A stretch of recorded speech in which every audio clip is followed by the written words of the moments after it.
जय जय श्री राधे। तुम्हें पता है ऐसे हाथ क्यों करते हैं?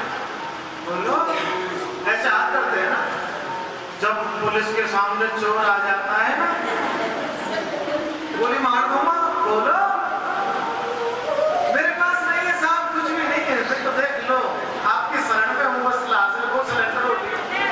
तो हे भगवान, अब हमारा संसार में कुछ नहीं है, अब हम तेरे हवाले, बस हमारी लाज है। इसलिए हम तो आयो बुढ़ापो कहने जानी कि दो को रह गई जवानी। जवानी 4 दिनों की है, और एक बात बताऊं, 4 दिनों की प्रीत जगत में 4 दिनों के नाते हैं। पलकों के पर्दे पड़ते ही सब रिश्ते मिट जाते हैं। ये रिश्तेदारी कब तक की है? ये मेरा मेरी मेरो लाला लाली बहू नाती पोता पति पत्नी सब कुछ कब तक के? जब तक आंख खोल रही। जिस दिन भी आंख बंद हुई सब कुछ खत्म। मरने के बाद आज तक किसी का फोन आया क्या? लो कहाँ था, बोलो कैसे रहते हैं? आज तक किसी का फोन आया क्या? मरने के बाद कोई जिंदा आया आज तक? कौन आया? अब हमारे लिए कोई दादी पर बाबा होंगे, वो भी तो मर लिए। उनका तो मेरे पास आज तक फोन आया, बेटा अंदर कैसी कथा कर रहा हूँ अपना बता तो देने का मोबाइल पे बोलो। तो मरने के बाद आज तक कोई वापस नहीं आया। आइए उसी कथा के क्रम में चले। आज चित्रांगद और विचित्र नाम के, विचित्र वीर नाम के दो जो बेटा है, उनका विवाह हुआ। 2 पत्नियां आई, अंबिका और अंबालिका। अंबिका पर एक बेटा हुआ जिसका नाम है धृतराष्ट्र। जन्म से ही आंखों से अंधा पैदा हुआ। दूसरी जो पत्नी थी अंबालिका, उन पर हुए पांडु महाराज जन्म से ही पीलिया के मरीज। इनके साथ में एक दासी आई थी जिसका नाम था अंबालिके। अंबिका, अंबालिका और अंबालिके। अंबालिके पर एक बेटा हुआ जिसका नाम है महाराज विदुर जी। बहुत ज्ञानी। एक बात बताओ, जैसी संगत वैसी रंगत। तुम सड़े सेब के पास में अच्छा सेब रखोगे तो मानोगे? मानोगे? अगर अच्छे लोगों के पास में आप लोग बैठेंगे तो आप में अच्छे संस्कार आएंगे, और बुरे लोगों के पास में बैठोगे तो बुरे संस्कार आपके अंदर आएंगे। इसलिए हमेशा जब भी बैठे तो अच्छे लोगों के पास। पांडु महाराज जो आंखों से अंधे हैं, आज इनका विवाह हुआ। पत्नी आई है गांधार नरेश की बेटी गांधारी। आप लोग 16 श्रृंगार तो करती होंगी, किसके लिए करती हैं आप? ऐसी बात नहीं कि मेरी पत्नी नहीं है, मेरा विवाह हो चुका है, एक बेटा भी है मेरे पास 5 वर्ष का, एक ही बेटा है। दूसरा कभी चाहा नहीं, भगवान से मांगा भी, एक दे दिया, सब कुछ मिल गया। अगर जिंदा लिखा रहना होगा तो ये भी रहेगा, अगर मरना लिखा होगा तो 100 भी नहीं रचेगा। बस परमात्मा। आप लोग तो रोज परिवार में रहते हैं, तो मैं तो रोज परिवार से भी नहीं मिल पाता। महीने हो जाते हैं चलते चलते, ना दिन की पता रहता है ना रात की पता रहता है। सिर्फ इतना पता है मुझे कथा करनी है, मुझे कथा में भगवान का नाम लेना। और मैं तो अपने आप को बड़ा भाग्यशाली समझता हूँ, भगवान का नाम ले रहा हूँ और तुमसे लुका। जो लोग भटक चुके हैं, अधर्म के रास्ते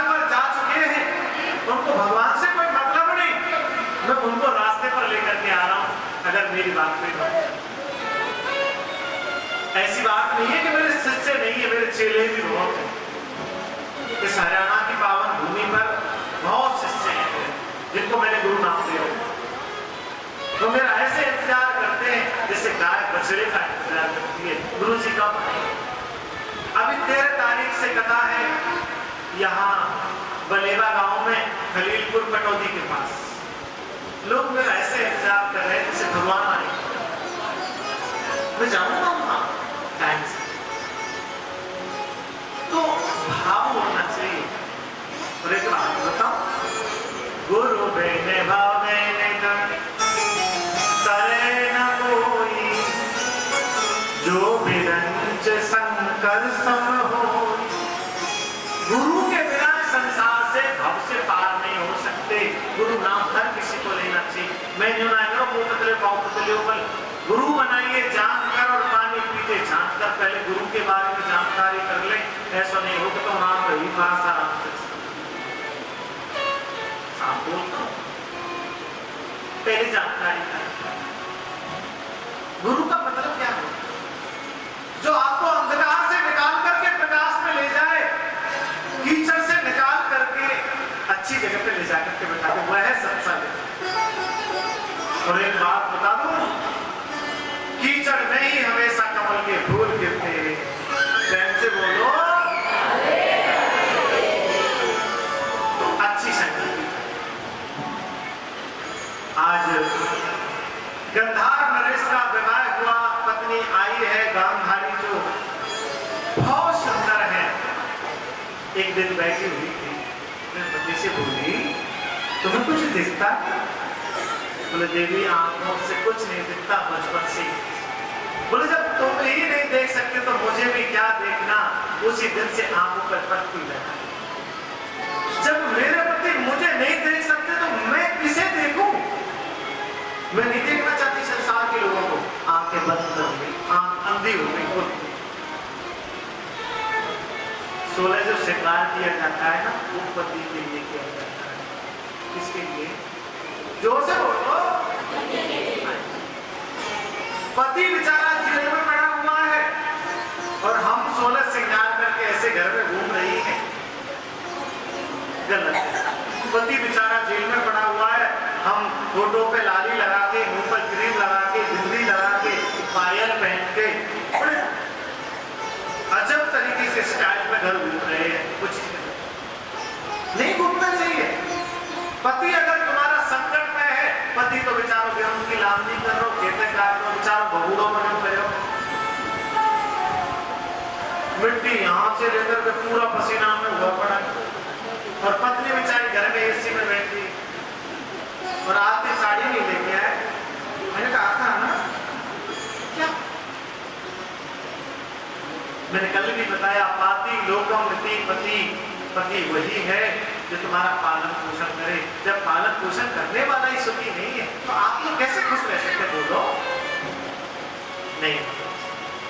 पति का हर चीज में सहयोग। जब शादी होती है तो फेरे डलते हैं, 7 बच्चे जब आते हैं, जैसे भैया का बहन भाई का फर्ज निभाती है, भैया मेरे राम जी के मंत्र को तो वहां फेरे जब डलते हैं, उसके बाद में सप्तपदी वचन होते हैं। बोले जो भी काम करोगे पत्नी से पूछोगे? बोले बिल्कुल। बोले पत्नी का आधा राज्य होगा घर में? बोले बिल्कुल। बड़ी बड़ी कसमें वादे खाई जाती। बोले हम अग्नि को साक्षी मान करके कसम खाते हैं, इसके बगैर पूछे तो फिर कुछ भी नहीं। बेचारी पत्नी को कोई पूछता भी नहीं। 60 रुपए का पौवा डाल लिया, वैसे काम करना नहीं करना चाहिए। कभी सोचा तुमने? जो पत्नी अपने परिवार को छोड़ करके, अपने माँ बाप को छोड़ करके तुम्हारे पीछे चली आई और हम उसको मारे और पीटे, क्या ये पागलपंती का काम नहीं है? बोलो नहीं। घर में बहुत सुंदर अच्छी पत्नी बैठी है, बहुत प्रेम करती है तुम्हें, और आप लोग किसी दूसरे पराये पत्नी को देख रहे हैं बुरी नजरों से। क्या वो गलत नहीं है? बोलो एक बात बताओ, रिश्ता जो होता है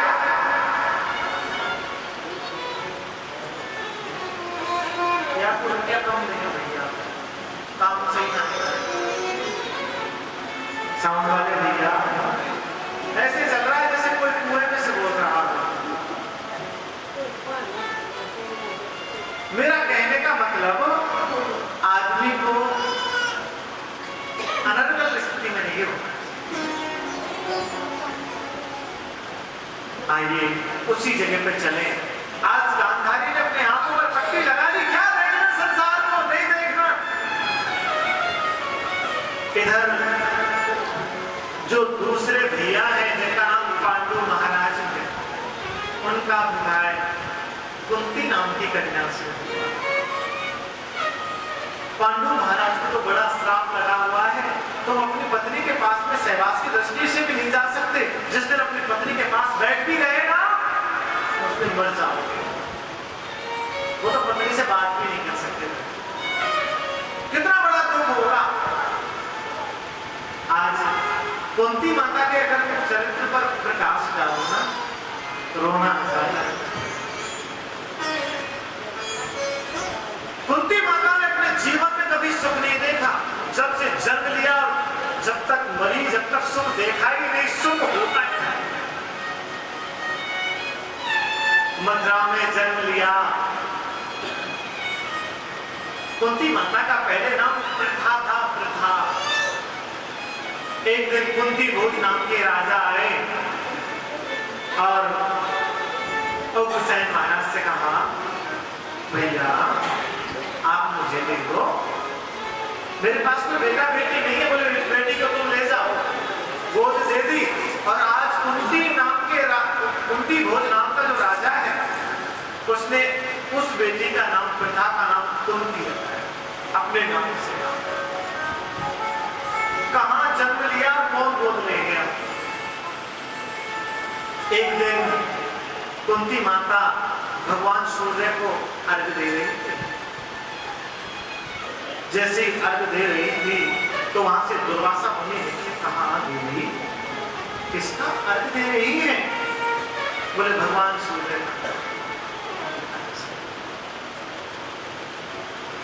आज तक शायद आपने एक कथा सुनी होगी, दो मिनट में आपको सुनो। एक समय की बात है, माता कुंती गंगा में यमुना जी में स्नान करने के लिए जा रही थी अपनी संग की सहेलियों के साथ। ब्रह्ममुहूर्त में जा रही थी। उस यमुना नदी में दुर्वासा ऋषि स्नान कर रहे थे। ऐसी लहर आई कि दुर्वासा ऋषि की जो गोपी पहनी हुई थी वो खुल गई और खुल करके चली गई। बाबा तो नग्न अवस्था में खड़े रह गए पानी में। इधर से कुंती आ रही है, इधर से बाबा खड़ा है। बाबा बाहर इसलिए नहीं निकल रहा क्योंकि वो नग्न अवस्था में है, कपड़े नहीं। उधर से कुंती चली आ रही है। आधा घंटा हो गया, कुंती को देखते देखते बाबा क्यों नहीं निकलते। हम बहुत देर से खड़ी हैं, क्या बात है। ऐसे देखती रही, लेकिन कुंती बड़ी समझदार है, समझ गई कि बाबा की गोपी शायद कपड़े नहीं है बाबा पे, नग्न अवस्था में, इसलिए नहीं निकलना चाहता। तुरंत मुंह फेरती।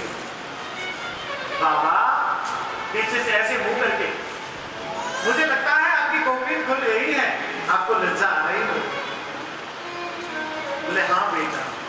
तुरंत ही अपनी साड़ी के पल्लू में से फाड़ करके गोपी दे दी और बाबा आप ये लो, ये गोपी लगाओ।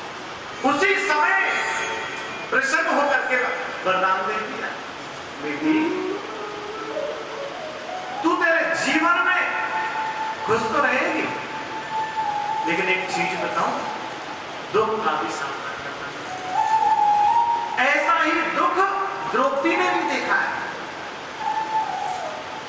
द्रौपदी को जो वरदान दिया गया था, वो भी ऐसा ही वरदान दिया गया था। ऐसे ही एक संत थे, यही संत थे वो भी, और उन्होंने भी अपने पल्लू फाड़ करके दिया। बोले जाओ भगवान तुम्हारी रक्षा करेगा, तुम्हारे इस चीड़ को अक्षय कर देगा।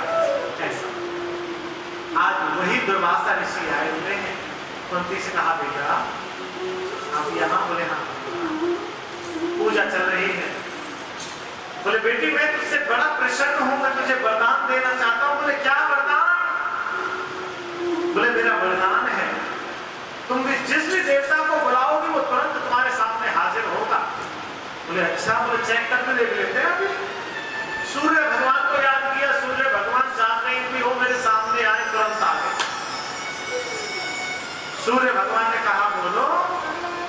बोले मैं तो ऐसे ही बुला रही थी। बोले आपने मुझे बुलाया तो हम ऐसे तो नहीं जाएंगे, हम आपको पुत्र दान देंगे और कवारी के बेटा हो गया। आप बताओ मेरी बात, अगर किसी कवारी कन्या पर कोई बच्चा हो जाए तो समाज उसे जीने देगा क्या? बोलो। वैसे ही नहीं जीने देता। हमने ना जीने, पीले कपड़ा मेरे इतने बेचारे ने रास्ता में निकल के जाते रुके। बोले आगे लुटा नहीं, जब उसके बाप से लेने के लिए जा रहे हैं क्या? उससे बात भी नहीं कर रहे हम, और आगे लुटा। हे भगवान, जिसके पास खुद कपड़े पहनने को नहीं है, जो किसी को दे नहीं सकता, वो कितनी बातें बनाता है। और एक बात बताओ, अधजल गगरी चल कर जाए। जो गुणवान व्यक्ति होते हैं ना, जिनमें ज्ञान होता है, वो ऐसी नीच बात कर ही नहीं सकते। आज पहला बेटा हुआ है कुंती पर, जिसका नाम है कर्ण। कुंती माता को बड़ी गिरानी हुई। बोले अब समाज मुझे जीने नहीं देगा, तो अपने जिगर के उस टुकड़े को यमुना जी में एक टोकरी में रख के बाहर गया, जा मेरे नाम, मैं तुझे रख नहीं सकती क्योंकि समाज मुझे जीने नहीं देगा। आगे जाकर के कुछ सूत जाति के लोग थे, वो स्नान कर रहे थे तो हाथ में बच्चा कर्ण जो है वो आ गया। और आज सूत जाति के, छोटी जाति के लोगों ने उनको पाला तो नाम रखा है सूत पुत्र कर्ण, जिनको राधे के नाम से। कुछ समय के बाद में पांडु महाराज के साथ विवाह हुआ तो पति भी मिला तो पीलिया का मरीज, दिन भर सेवा में लगी है। एक बात बताऊं, सुख भी कर्मों से मिलते हैं, दुख भी कर्मों से मिलते हैं। वास्तव में अगर देखा जाए ना, तो सबसे बड़ा सुख भगवान का नाम लेना और सबसे बड़ा दुख भगवान को भूल जाना। हनुमान जी बोलते हैं, हे हनुमंत विपद तब होई, जब तक सुमिरन हरि का न हो। सबसे बड़ा दुख है भगवान को। आज क्या हुआ, कुंती माता का विवाह भी हो गया। इधर धृतराष्ट्र पर 100 बेटे हुए गांधारी पर। पहले बेटे का नाम दुर्योधन, दूसरे बेटे का नाम दुशासन। बाकी 28 बेटों के नाम भागवत जी में नहीं रखे, लिखे नहीं। इधर पांडु महाराज का दूसरा विवाह हुआ, दूसरी पत्नी आई है जिसका नाम है माद्री। आज कुंती पर और माद्री पर 5 बेटे हुए हैं, युधिष्ठिर, भीम, अर्जुन, नकुल और सहदेव। एक बात बताऊं, जिस घर में संतान की चलने लग जाती है, उस घर में अगर बड़े बूढ़े हैं, बुजुर्ग हैं, तो वो घर नहीं चल सकता। नियम तो ये कहता है कि बुजुर्गों की चलनी चाहिए। वो हमारे ब्रज में एक कहावत है, बोले दीवारे बेगारे आरो और घरे बेगारे। वो ये जो साले साल, दीवारे बेगारे आरो और घरे बेगारे सारो जाने को तक अब तो जान। हाँ हाँ मुझे पता है। अपनी पत्नी के जो भाई होते हैं ना, वो साले साल देख, कभी देख रहे ना, साले साल सालग्राम भगवान बोलते हैं।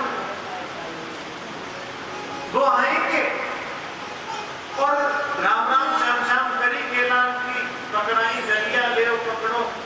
दे सट जाके बहन जी के पास चूल्हे पे बैठे, बहन जी से बात करेंगे अपनी बहन, है ना? ऐसा घर में सारे साहब के नहीं चलनी चाहिए, नहीं तो घर बर्बाद हो जाता है। दीवार तुम बना रहे हो और इसमें ज्यादा अगर अलमारियां रखोगे तो दीवार कच्ची पड़ जाएगी, तो दीवार के अंदर ज्यादा अलमारियां भी नहीं रखना चाहिए, कच्ची नहीं रखनी। आज क्या हुआ, कौरव और पांडवों के जो मामा श्री हैं उनका नाम है शकुनी। शकुनी की शक्ति है घर में, क्योंकि वो गंधार नरेश के और पांडु महाराज के साले साथ शकुनी की चलती है। शकुनी जो कहते वो फाइनल कोई काम होना है तो रोक नहीं सकता। इधर शकुनी की चलने लगी। शकुनी ने दुर्योधन से कहा, दुर्योधन अपने पास में कोई जमीन की कमी नहीं है, अपन तो देश के राजा जो हैं पांडवों को कुछ देना ही नहीं है। बोले हाँ, बोले ठीक है। पांडवों ने कहा भैया देखो अब हम बड़े हो गए, राज्य का बंटवारा कर ले, और देखो भैया में भैया अलग है हुई, कब तक न्यारे बारे में होंगे ना। बोले अब हम बहुत दिन हो गए, अब आधा आधा राज्य रह देते। दुर्योधन ने मना कर दिया, एक सुई के नोक के बराबर भी नहीं देना। जब ये बोलो क्या बोलते हो, क्यों नहीं देते? बोले नहीं देना। बोले हाँ। आज भगवान श्री कृष्ण को बुलाया, भगवान आप हमारी भाई जैसे हैं, बुआ जी के लड़के हैं, आपसे एक बात कहूं, आप अगर चाहें तो हमें राजीनामा करवा दें। भगवान कन्हैया ने आकर के कहा दुर्योधन आधा राज्य दे दो। बोले नैव दास्यामि शुष्के युद्धे न देशम। हे भगवान एक ऐसा मैं एक सुई की नोक के बराबर भी नहीं दे सकता बिना युद्ध के। जो तुझे पता है युद्ध क्या होता है? अरे पगले युद्ध जब होगा ना, जब महाभारत होगा तो ना जाने कितनी स्त्रियां विधवा हो जाएंगी, खूनों की नदियां बहने लग जाएंगी, कितने बच्चे अनाथ हो जाएंगे। नाम सुना है अभी युद्ध का, युद्ध देखा नहीं है, मना कर दिया। ऐसे ही एक समय की बात है, दुर्योधन जो है ये अहंकारी बच्चा है, ये जंगल से होकर के आ रहा था। इधर पांडवों का विवाह पांचाली द्रौपदी के साथ में हो चुका है। द्रौपदी जो है वो महलों के ऊपर खड़ी हुई थी, और जैसे ही महलों के अंदर दुर्योधन ने प्रवेश करना चाह ही रहा था, तब तक पैर स्लिप हो गया और गिर गया था। इधर दुर्योधन जैसे गिरा तो उधर द्रौपदी को हंसी आ गई, और हंसते हंसते ऐसे कहते बोले रहा अंधे का अंधा। बस ये बोला, बोले रहा अंधे का अंधा। उसी दिन प्रतिज्ञा कर ली दुर्योधन ने, द्रौपदी अगर तुझे नग्न करके अगर जंघा पर नहीं बिठाया तो मेरा नाम भी दुर्योधन नहीं। लड़ाई तो उसी दिन से चालू हो गई। इधर आज 64 का खेल प्रारंभ किया है, वर्तमान में जिसका नाम बदल करके लूडो कर दिया है, इंग्लिश ट्रांसलेट। आज पांडव लोग सब कुछ हार चुके हैं, सिर्फ बची है तो उनके पास द्रौपदी बची है, और आज द्रौपदी को भी दांव पे लगा दिया। 64 का खेल प्रारंभ हुआ, और आज 64 के खेल में जो पांडव हैं द्रौपदी को हार गए। जैसे ही द्रौपदी को हार गए तो दुर्योधन ने दुशासन से कहा है जा दुशासन, आज खींच करके लेके आओ उस द्रौपदी को, आज भरी सभा में नग्न किया जाएगा। उस दिन बड़ा ठाट्टा मारते हंसी थी ना। तो उधर द्रौपदी जो है अपने बालों को कंघी कर रही थी, पीछे से जाकर के कुछ नहीं पूछा भी नहीं और बाल पकड़ लिए। द्रौपदी के दुशासन खींचे चला जा रहा है। द्रौपदी कह रही है, अरे दुशासन भैया छोड़ना, मुझे कहां लेकर के जा रहा है, अरे छोड़ना। आज खींचे चला रहा है दुशासन और लेकर के भरी सभा के बीच में खड़ा कर दिया द्रौपदी को और साड़ी खींच रहा, नग्न करना चाह रहा है। सभी बैठे हुए हैं। पितामह भीष्म के पास में जाकर के द्रौपदी बोली, पितामह भीष्म आप तो सबसे बड़े हैं ना घर में, क्यों नग्न करवा रहे हो मुझको, मेरी रक्षा करो ना। अगर आप इनको एक बार बोल दें तो ये मेरी रक्षा कर देंगे। धृतराष्ट्र बैठे हुए हैं, उनको भी बोला, बोले पिताजी आप मेरी लाज बचाओ, मैं इस घर की बहू हूं। सभी ने सर नीचे कर लिए। द्रोणाचार्य कृपाचार्य बहुत बैठे हुए हैं, लेकिन किसी ने कोई रक्षा नहीं की। पर एक बात बताऊं, जिसका भगवान रक्षक होता है ना, उसका कोई नहीं कर सकता। कुछ जाको राखे साइया, मार सके नहीं कोई, बाल न बांका कर सके चाहे सब जग में। जब सभी ने मना कर दिया, अब याद आई द्रौपदी को भगवान की, हे गोपाल मेरी रक्षा।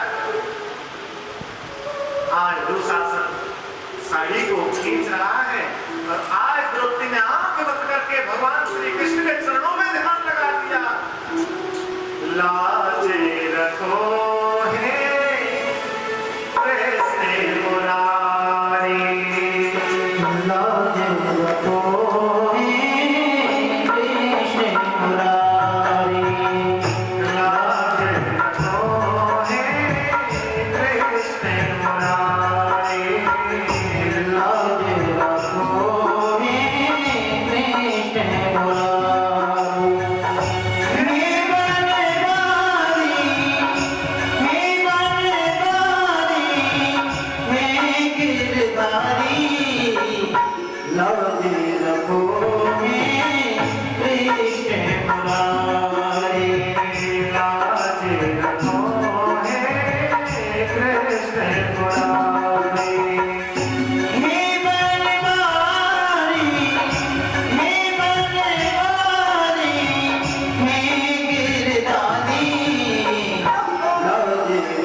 इनमें से अब मेरी कोई रक्षा नहीं कर सकता है। आप मेरी रक्षा करें ना। जब द्रौपदी ने भगवान को पुकारा तो कन्हैया ने आने में 1 मिनट नहीं लगाई, तुरंत आकर के और साड़ी को इतना बढ़ाया कि दुशासन खींचते खींचते बेहोश हो गया, लेकिन लड़ने नहीं कर सका। जाको राते साइया मार सके नहीं कोई, बाले ना बांधा कर सके चाहे सब जग में। जिसका भगवान रक्षक है तो उसका कोई संसार में कुछ नहीं बिगाड़ सकता। आज सभी पांडवों ने भगवान कृष्ण की जय जयकार करी और द्रौपदी की लाज बचाई। आगे चल करके द्रौपदी पर एक बेटा हुआ जिसका नाम है अभिमन्यु। अभिमन्यु का विवाह उत्तरा के साथ में किया गया। जब उत्तरा के साथ में विवाह किया गया, आज आराम से रहते हैं।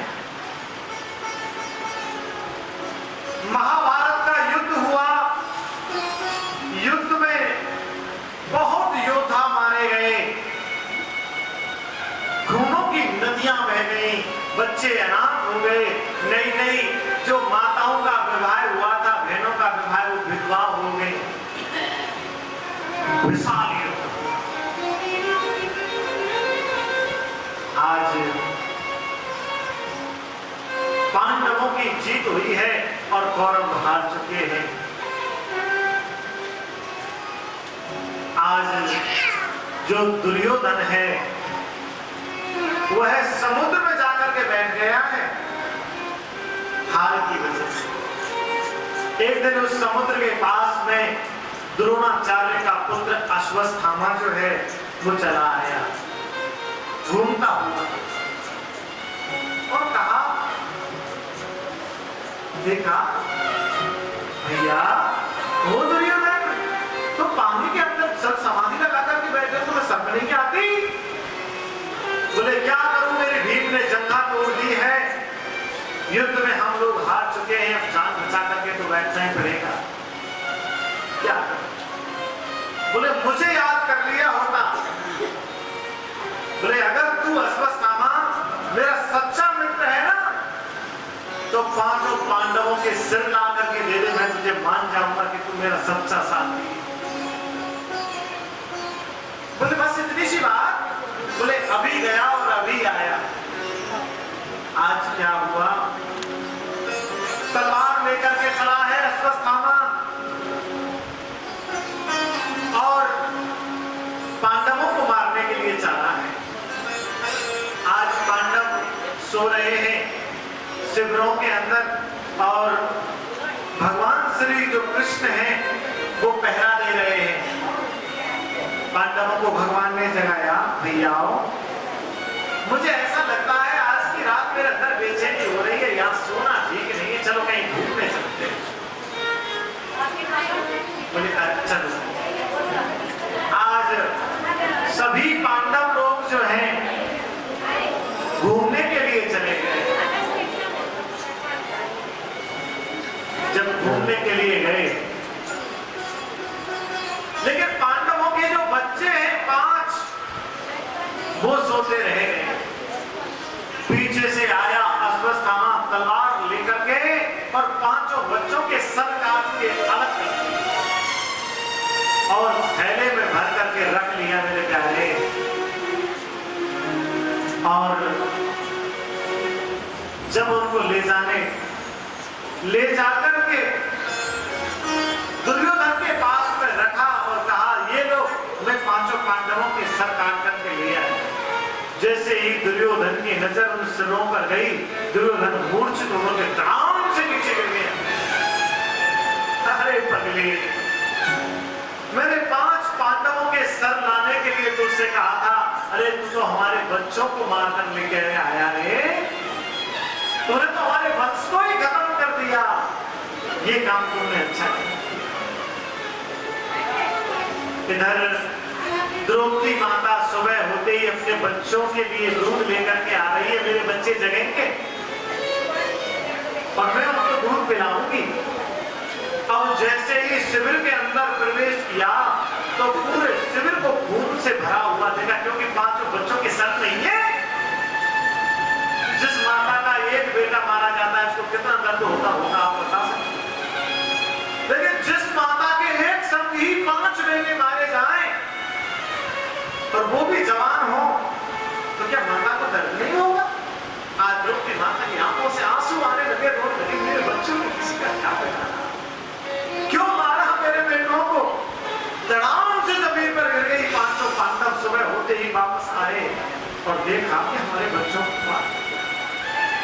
उसी समय क्रोध के आवेश में भरतन के भीम ने कहा, जिसने भी हमारे बच्चों को मारा है हम उसे जीवित नहीं छोड़ेंगे। सुबह पता लगाया कि यह जो काम है किसी और का नहीं है, सिर्फ और सिर्फ अश्वत्थामा का काम। आज अश्वत्थामा को पकड़ करके लाया गया है मेरे प्यारे, और भरी सभा के बीच में लाकर के खड़ा कर दिया और कहा, आप बोल अश्वत्थामा, तेरे साथ क्या किया जाए? तुझे लज्जा नहीं आई? तूने 5 बच्चों को मारा। भगवान श्री कृष्ण को बुलाया गया है सभा के अंदर और भगवान श्री कृष्ण से पूछा गया, भगवान आप बताइए क्या किया जाए इस दुष्ट का? भगवान ने कहा, बोले इसे मत मारो। बोले क्यों? बोले पूज्य विप्र सकल गुण हीना, वेद न गुणगण वेद प्रवीणा, पर हित धर्म सरस अजमाई, पर पीड़ा सम नहीं अजमाई। बोले ब्राह्मण के बच्चे को कभी मारना नहीं चाहिए, क्योंकि पाप लगता है ब्रह्म हत्या का पाप। जैसे मान लो अगर ब्राह्मण के बच्चे को मारा तो मान लो गाय को मार दिया। इसलिए गौ हत्या और ब्राह्मण की हत्या तो जीवन में करनी नहीं है। गौ हत्या के पाप से एक टाइम बच सकता है आदमी, लेकिन ब्रह्म हत्या के पाप से नहीं बच सकता। और एक बात बताऊं, ब्राह्मण के बच्चे को तो प्रणाम करना चाहिए, छोटा बच्चा क्यों ना हो, राधे राधे करना चाहिए। मैं ऐसा मत सोचूंगा कि मैं ब्राह्मण हूं तो इसलिए आप मेरे को प्रणाम करें, मेरे को तो कभी ना करें, कोई दिक्कत नहीं है। और वैसे भी यहाँ लोग करते ही नहीं है, राधे राधे तो बोलना जानते ही नहीं। प्रेम से बोलो, जोर से बोलो, हाँ। तो राधे राधे तो बोलना चाहिए। हमारे वृंदावन में देखो 24 घंटे राधे राधे है ना। हाँ, इधर बोलते बोले राम राम। चलो ठीक है, कुछ तो बोला, बात तो एक ही है, चाहे राम कहो चाहे रहीम कहो, दोनों का मतलब आज बड़ी सभा के अंदर द्रौपदी से पूछा गया है, बोलो क्या किया जाए इस दुष्ट का? बोले इसको मत मार। मेरे 5 बच्चे मैंने गंवाए हैं, मुझे पता है बेटे का मरना क्या होता है। अगर माता कृपी जो है ना इस बात को सुनेगी कि आज अश्वत्थामा पांडवों ने मार दिया, तो माता कृपी का ये अकेला बेटा है, माता तो मर जाएगी। छोड़ दो। भगवान से पूछा, बोले क्या करें? बोले इसको मारो भी मत और इसको छोड़ो भी मत। पांडव लोग सब मुंह की तरफ देखने लगे, क्या बोल रहे हो तुम? मारो भी मत, छोड़ो भी मत, क्या कैसे? बोले देखो ब्राह्मण है इसलिए इसको मारना नहीं है, और इस बाल हत्यारा है, बच्चों को इसने मारा, इसको छोड़ना भी नहीं है। बोले करना क्या है? बोले इसका काला मोड़ा करो, सिर के बाल काट दो, दाढ़ी मूंछ को काट दो और गधे पर बैठा करके गांव से बाहर निकालो। बस ब्राह्मण का मरना तो क्यों नहीं हो जाता है? ब्राह्मण की बेइज्जती हो गई, समझो मर लिया।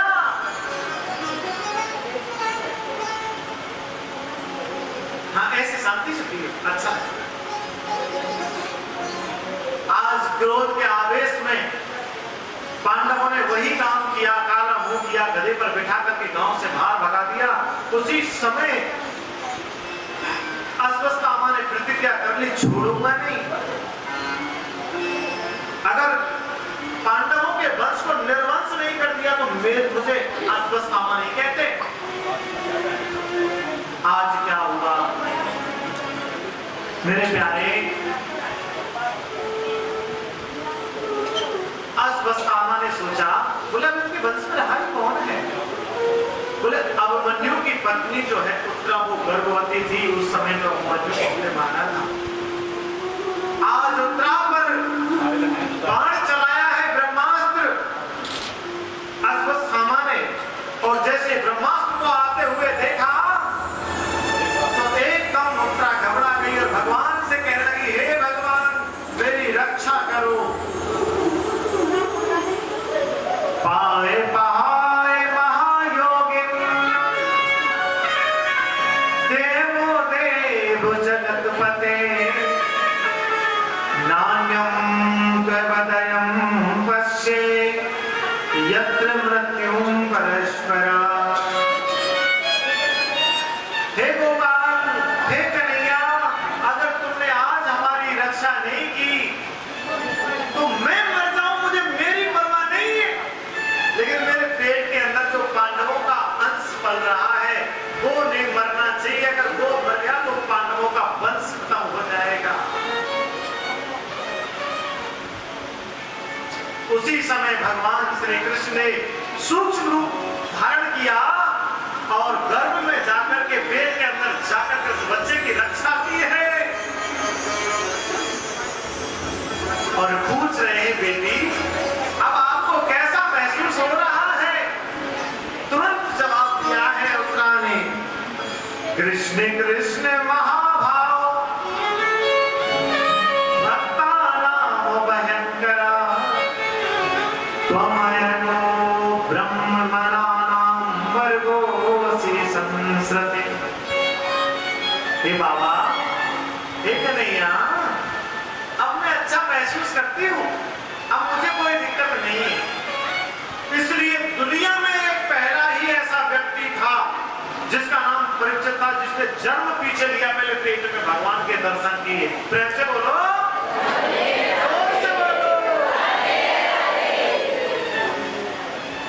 पहला ही जीव था परीक्षित जी महाराज। आज परीक्षित जी महाराज धीरे धीरे बड़े हुए। पांडव लोग वृद्धावस्था में हो गए। आज पांडवों ने बुलाया परीक्षित को, परीक्षित है ना, बोलो। बोले बेटा देखो, अब हमारा कोई पता नहीं है, हम चौथी अवस्था में ना जाने कब चले जाए। जीवन में 3 बातें याद रखना। बोले बोलो तो सही। बोले आंखों के सामने जीवन में पाप होते हुए मत देखना। दूसरी बात, अगर शरण में तुम्हारी में कोई शत्रु भी आ जाए तो उसे क्षमा कर देना। और तीसरी बात, घर पर आए हुए अतिथि का सत्कार करना। अब आजकल तो लोग खाना तक नहीं खिलाते, सत्कार की तो चलती क्या है, पूछो ही मत, पानी तक नहीं पिलाते साहब। आजकल तो अपने ना वही प्यारे, वो भी प्यारे नहीं है। टाइम से अगर कोई चीज ला के ना दे तो भी वो प्यारे ना है साहब। मान लो पतिदेव से चलो पतिदेव कपड़ा लिया, हल्का साड़ी लिया, की शादी में जाना, पतिदेव ने कहा बोले पैसे नहीं, तो बेटा शाम को रोटी मान लोगे? हाँ, मानन की तो बात सी हुई से ऐसा होता है। लेकिन पत्नी को भी देख लेना चाहिए, पति से ऐसी बात करें जब देख ले जेब में पैसा है। अब देखो तुम्हारी तो चलती क्या है, हम हमारी पंडितानी की बात बताते हैं। अगर हम लोग जैसे 2-3 महीने के बाद घर पहुंचे, अब कोई ना कोई 3 महीने में डिमांड तो बनी जाती है। बोले बड़े दिनों के बाद आए, थोड़ा इंतजार चल, और हमें कहते हो पैसे नहीं, वो 3 महीने हो गए, ये भी नहीं है।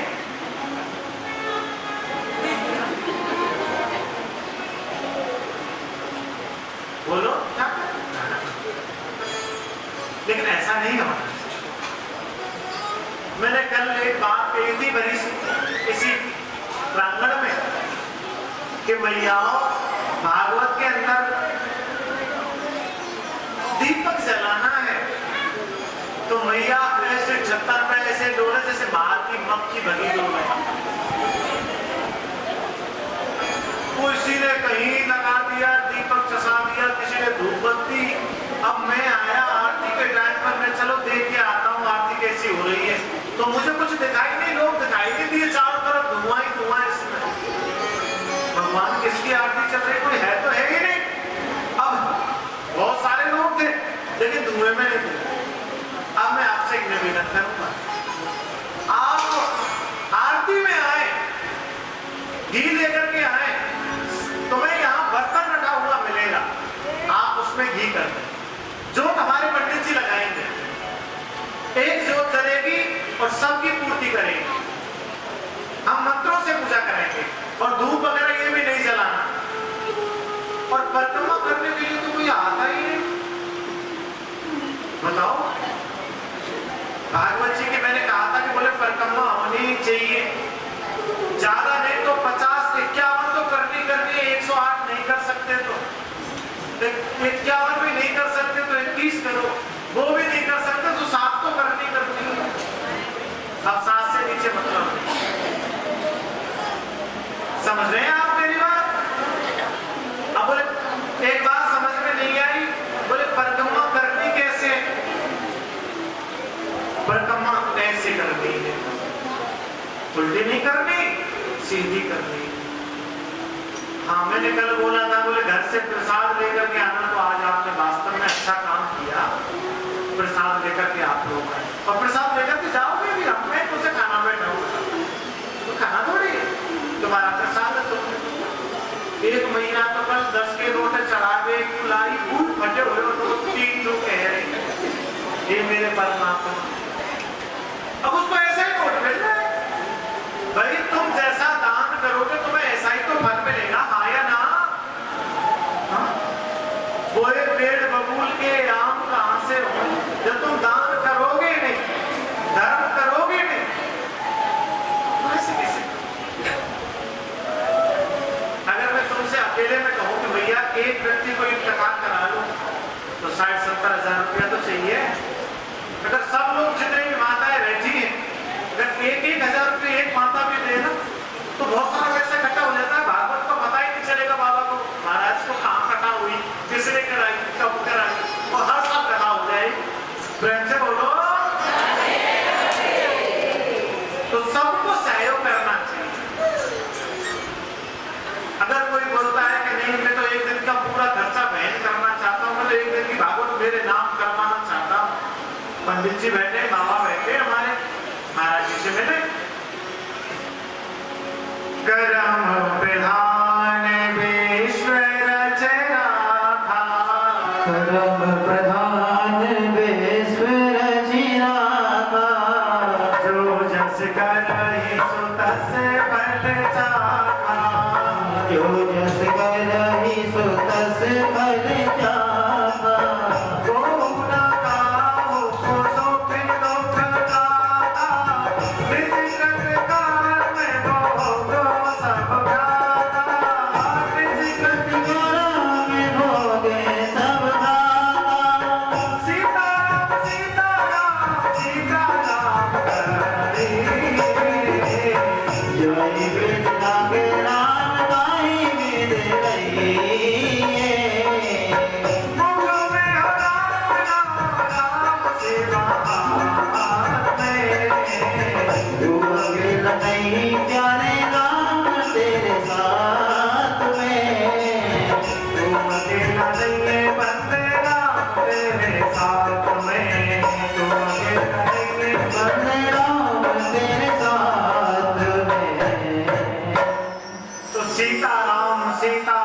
सीताराम कहिए जाहि बिद राखे राम आई।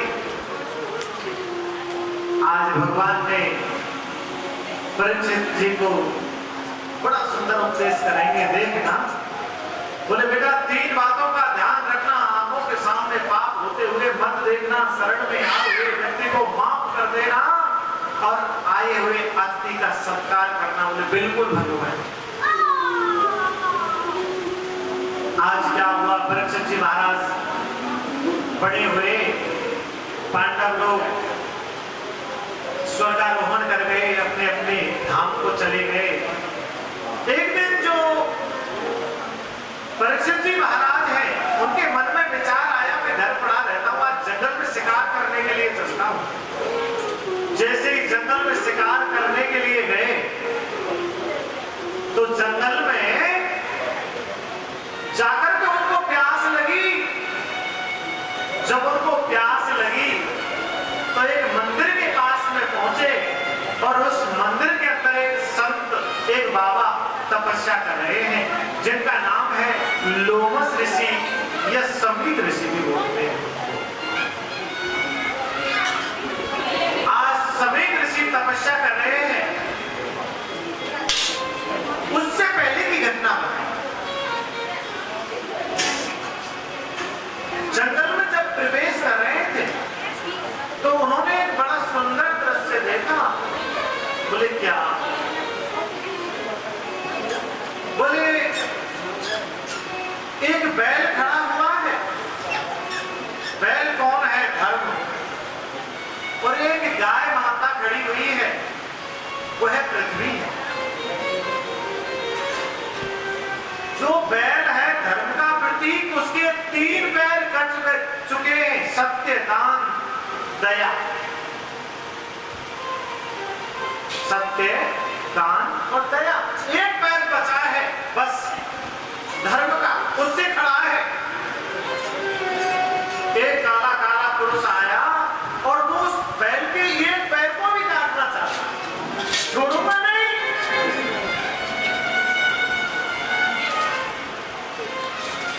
इतनी देर में कि जितने धातु हैं उनमें सोना मैं हूं। तो सोना मतलब 2 प्रकार का हुआ।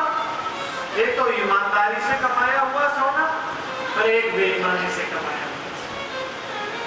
एक तो पूरे दिन मेहनत करें तब जाकर के पैसे लाएं, एक चोरी करके लाएं। आज जो भगवान परीक्षित ने मुकुट पहना हुआ है वो ईमानदारी का नहीं है, बेईमानी। वो उनका मुकुट है ही नहीं, वो जरासंध का मुकुट है। पांडव लोग जीत करके लेकर के आए। आज जाकर के कलयुग बैठ गया उस मुकुट में और बुद्धि खराब करती है। बुद्धि खराब होने के बाद समीक ऋषि के आश्रम में पहुंचे और कहा, बाबा हमें पानी पिलाइए। तो बाबा ने नहीं सुना। उसी जगह पर एक मरा हुआ काला सर्प तक्षक नाग पड़ा हुआ है।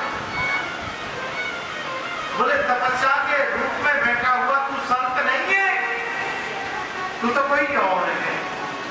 अपना तर्कस से बाण निकाला और बाण पर उस तक्षक नाग को लिया और समीक ऋषि के गले में डाल दिया। जैसे ही समीक ऋषि के गले में डाला, डाल करके वहां से चले गए। समीक ऋषि का बेटा है श्रृंगी ऋषि।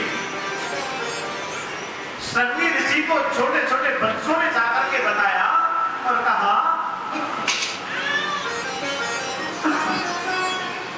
बोले तुम्हारे पिता के गले में मरे हुआ सर्प डाल दिया है किसी ने। श्रृंगी ऋषि ने 1 सेकंड नहीं सोचा, ब्राह्मण का बच्चा है, तुरंत मुख से श्राप दे दिया, जाओ जिस बच्चे जिसने भी मेरे पिता के गले में मरा हुआ सर्प डाला है उसकी आज से 7 दिन बाद मृत्यु हो जाएगी और यही तक्षक नाग उसको कर। अब तो पूरे संसार में हाहाकार हो गया।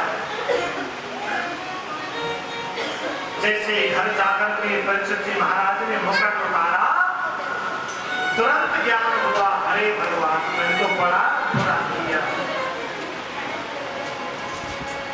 मैंने तो बहुत बुरा किया। अरे श्रृंगी ऋषि ने श्राप सही दिया है, उन्होंने तो 7 दिन जीने के लिए दिया है, मैं तो 7 मिनट भी जीना नहीं चाहता।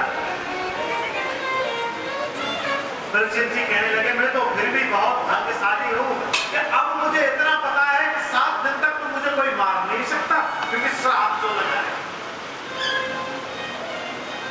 सब अत्र अत्रि अंगा वशिष्ठ गलत रघु वामन चमन सभी ऋषि आ गए और सभी के मन में विचार आया कि कोई परीक्षित जी महाराज अकेले हैं संसार में, हमारी रक्षा करते हैं, इनकी मुक्ति का उपाय कुछ तो होना चाहिए। बोले क्या करें, सब लोग क्या करें, ये बचने चाहिए, क्या करें। उसी समय सुखदेव जी महाराज का वहां आगमन हो गया। जैसे ही सुखदेव जी महाराज आए, सभी संत जन स्तब्ध अवस्था में, मौन अवस्था में खड़े हो गए और सुखदेव जी महाराज को नंदन वंदन करने लगे। आते ही सुखदेव जी महाराज से पूछा, भगवान परीक्षित जी महाराज की मुक्ति का कोई उपाय बताइए। परीक्षित जी महाराज की मुक्ति का कोई तो उपाय होगा, हे सुखदेव बोलिए तो सही। सुखदेव जी महाराज ने तुरंत कहा, श्रीमद् भागवत सप्ताह वाचनम करो, श्रीमद् भागवत सप्ताह इनको श्रवण कराई जाए तो इनकी मुक्ति हो सकती है। आज सुखदेव जी महाराज ने श्रीमद् भागवत कथा प्रारंभ की है। वही श्रीमद् भागवत कथा में आज आपको श्रवण करा रहा हूं, जो कैसी है। पुनरपि जननम पुनरपि मरणम पुनरपि जननी जठरे शयनम, बार बार मरना, बार बार जन्म लेना, इन सभी से मुक्ति कराती है। इसलिए तो मैं बोलता हूं भैया कि भगवान का नाम लेते रहा करो, और जवानी में जो ले लिया वो ले लिया, बुढ़ापे में तो नहीं लेना। कहेंगे राम निकलेगा, हाँ राम नाम लीनो, नाम गुना लीनो, और या भरी जवानी में बुद्धू डूब के मर जाने, उल्लू भर पानी में, उल्लू भर जाने, चलो हर पानी में। नाम नाम लीनो, राम नाम लीनो, नाम विष्णु नाम लीनो, कृष्ण नाम लीनो, या भरी जवानी में तू डूब के मर जाने, उल्लू भर पानी में, तू डूब के मर जाने, चलो हर पानी में।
जाएगी काठी में, एक दिन काया तेरी कस जाएगी काठी में।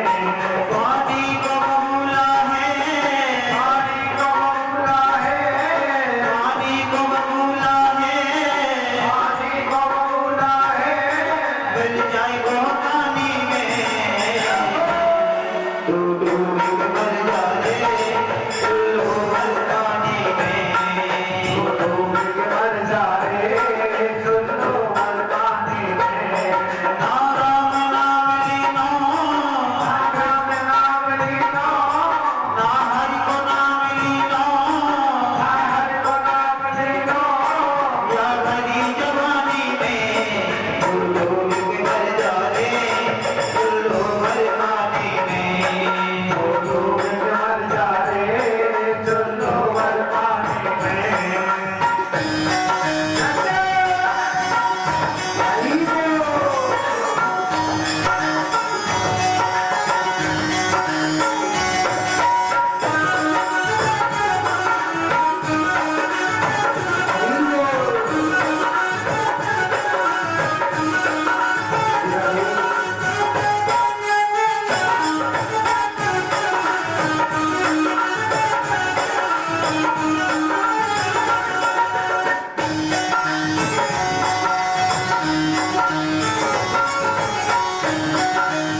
डूब मर जा रे चुल्लू भर पानी में डूब के मर जा रे चुल्लू भर पानी में। नाम नाम लीनो नाम नाम लीनो ना हरि को नाम लीनो हर को नाम लीनो या भरी जवानी में डूब मर जा रे चुल्लू भर पानी में डूब के मर जा रे चुल्लू भर पानी में।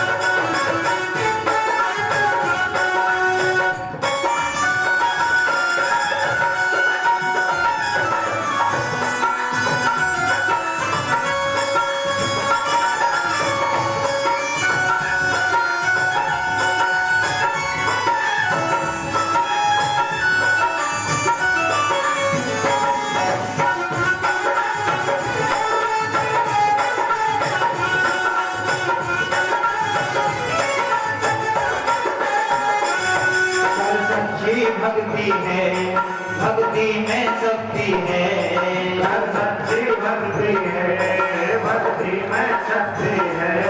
कर सच्ची भक्ति है भक्ति में शक्ति है हर सच्ची भक्ति है भक्ति में शक्ति है। या भक्ति से मैया मिल जाएगी मुक्ति है या भक्ति से भैया मिल जाएगी मुक्ति है। या भक्ति से मैया मिल जाएगी मुक्ति है या भक्ति से भैया मिल जाएगी मुक्ति है। देने वाला मन खोयो धनवाला मन खोयो सारो जीवन खोयो सारो जीवन खोयो यो आना पानी में डूब के मर जा रे चुल्लू भर पानी में डूब के मर जा रे चुल्लू भर पानी में। नाम नाम लीनो हरि को नाम लीनो नाम नाम लीनो हर को नाम लीनो ना भरी जवानी में तू डूब के मर जा रे चुल्लू भर पानी में डूब के मर जा रे चुल्लू भर पानी में। तू डूब के मर जा रे चुल्लू भर पानी में मर जा रे चुल्लू भर पानी में। तू डूब के मर जा रे चुल्लू भर पानी में तू डूब के मर जा रे चुल्लू भर पानी में।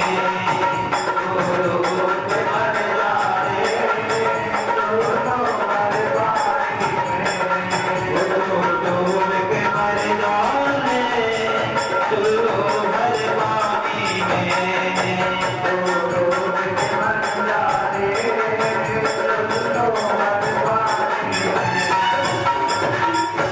दुर्गा माता महाराज की जय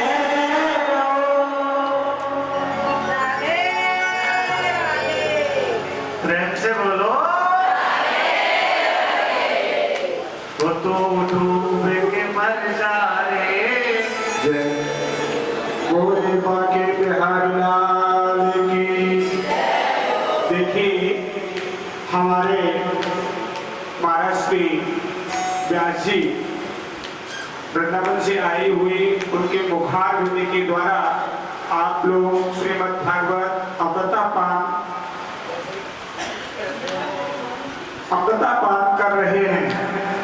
उनके लिए हमारे दानी दाता में से प्रथम एक माता है श्री कमला जी और उनके पतिदेव हैं श्री महेंद्र जी।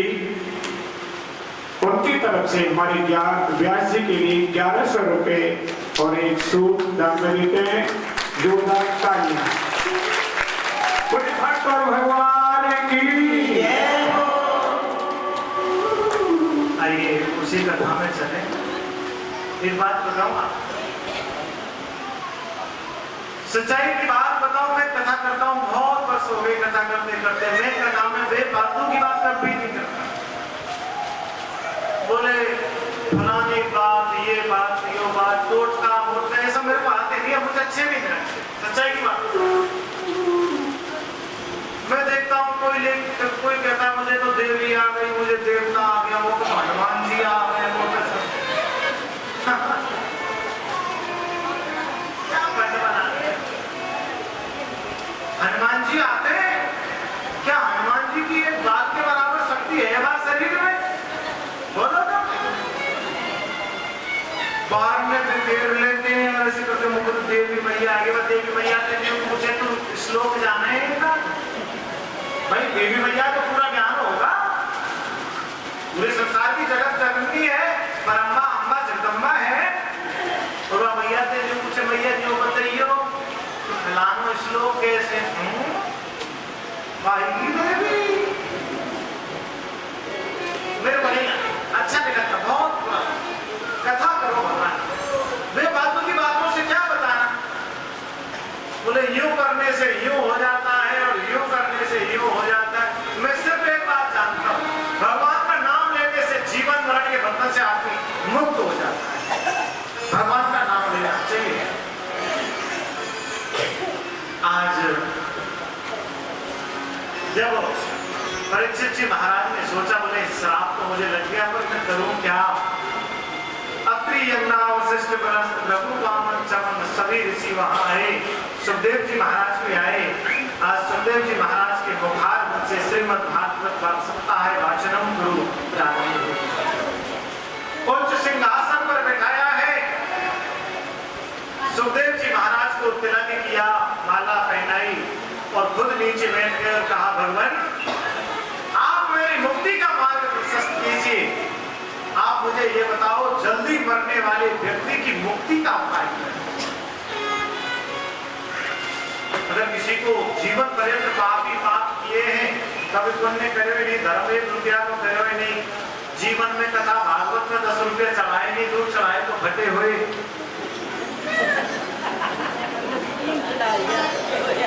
आज की बात माता लेके नहीं आएगी, वो मेरी बातों को सुन रही है। अभी देखो तुमसे मतलब नहीं है, मैं इससे पहले जयपुर से भी पहले 11 तारीख को भिवानी में भागवत कथा पूरी हुई थी। चरखी दादरी के पास, चरखी दादरी से आगे, भिवानी से आगे देवराला गांव पड़ता है, जिला केरू वहां एक इंदिरा जिंदल है, बहुत पैसे पर। जो जिंदल कंपनी के सरिये वगैरह आते हैं ना, ये जो भी जिंदल कंपनी का सामान आता है वो उन्हीं के यहाँ से। हम लोग वहां बैठे हुए थे, ऐसे ही कथा चल रही थी। बोले माँ, मैं बोला माँ पैसे की तो कोई कमी है नहीं। बोले पंडित जी पैसा किस काम का? कोई काम। बोले चलो ठीक है। बोले पैसा सब कुछ नहीं होता, इसलिए दान धर्म करना मेरे को अच्छा लगता है, साल में 2-3 भागवत तो मैं करा ही देती हूँ। कितना भी पैसा खर्च हो जाए, लगभग उस कथा के अंदर 20 लाख रुपए का खर्चा है, 20 लाख रुपए का। अब तुम सोचो, जब 20 लाख रुपए खर्च किया गया होगा तो कितनी बड़ी कथा हुई होगी। लेकिन कथा तो यही थी, कथा यही थी जो मैं बोल रहा हूँ। लेकिन जो व्यवस्थाएं थी उनमें पैसा ज्यादा खर्च किया गया। टेंट बहुत बड़ा लगवाना, साउंड बहुत बड़ा, स्टेज बहुत अच्छा बनवाना, बाकी कथा तो यही, हमें कथा ही तो सुननी है। अब वहां एक माँ आई थी, मेरी हमेशा नजर किसी एक ही तरफ नहीं रहती, मैं ऐसे घूमता रहता हूँ कौन क्या कर, और कथा मुंह से चलती रहती है। तो मैंने उस माँ को देखा, तो जो चूरण के नोट होते हैं ना भारतीय मनोरंजन में, नहीं समझे मेरे, ऐसे लगते हैं मानो सच्चाई में नोट है, सही नोट है, ओरिजिनल। भारतीय मनोरंजन बैंक उसने ऐसे किया, ऐसे होल्ड किया, ऐसे चढ़ा के मुझे मनोरंजन दिख गया, लेकिन मैं नोट तो नहीं।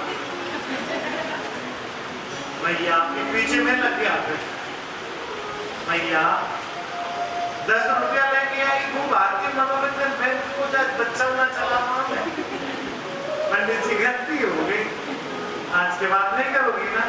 बोले नहीं। फिर जब मैं लास्ट के टाइम विदा होते हुए वहां से आया तो मान मुझे 51 रुपये दिया। अच्छे बोलो तो दान करो, मैं नहीं कहता, लेकिन ऐसा भी मत करो कि यहाँ अच्छे से बने तो खाएंगे लाला सड़े हुए से चढ़ी की भागवत जी में। ऐसा आज परीक्षित जी महाराज कथा श्रवण कर रहे हैं और सुखदेव स्वामी कथा श्रवण करा रहे हैं। परीक्षित जी महाराज ने सबसे पहला प्रश्न किया है, भगवान आप मुझे ये बताओ संसार की उत्पत्ति कैसे हुई और सृष्टि का उत्सर्जन कैसे हुआ? पाताल में तस्य पादमूलम् पठन्ति प्रश्नि प्रदेन सातलम्। नारायण भगवान किसको कहते हैं? नारायण। बोलो जोर से बोलो एक बार, किसको बोलते हैं नारायण? बताओ। नारायण। नार कहते हैं जल को और अयन कहते हैं मकान। जो जल के भीतर अपने मकान बना करके रहता है उसका नाम क्या है? नारायण। आज भगवान नारायण के मन में विचार आया कि मैं एक से अधिक हो जाऊं, अकेला पानी के अंदर पड़ा रहता हूं, ना कोई बात करने वाला है ना कोई कुछ है। सोचते सोचते नारायण भगवान की नाभि से कमल निकला और वह दंड कमल